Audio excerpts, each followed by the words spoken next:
Hey guys, welcome back to this YouTube channel. I hope you're doing fine. So today I want us to look at Bahati. So Bahati amesurprise watu wengi sana when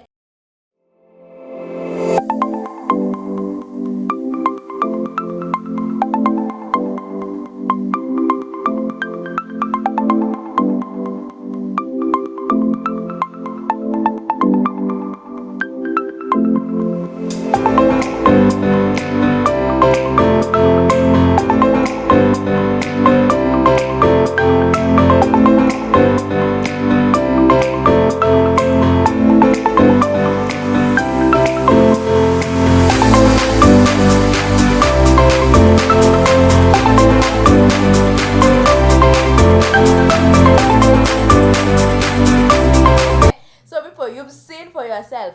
Anyway, Ringtone went ahead and did a video in his car akitusi Bahati.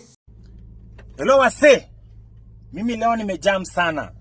Mimi leo nimejam sana. Niko kwa gari yangu hapa. Lakini nimekasirika. Nimekasirika na huyu kijana takataka, useless, stupid, ambaye hana heshima na Mungu. Eti anajiita Bahati. Bahati, ulisikia wapi wanaume wanavaa nguo za wanawake? Honestly, wewe ndio wa kwanza nataka kujifanya unajua kuimba hata hujui kuimba. Eti Bahati unavaa nguo za wanawake. Mbona Nameless hajaiva na ni artist wa secular? Mbona hujasikia Calligraph amevaa thong? Mbona hujasikia Jua Kali amevaa bra? Mbona hujasikia wote mbona Daddy Owen haujasikia amevaa mini skirt? Kwani wewe Bahati ndio unajifanya wewe ndio unajua wewe? Saitani wewe, shetani na ushindwe. Wewe unakuja kufanya experiment gani?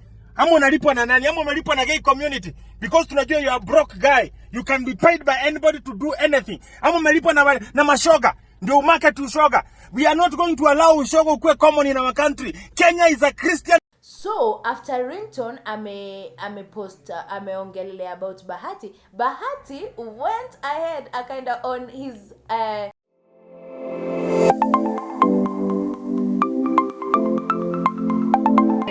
watching that video. So I would like to know your opinion.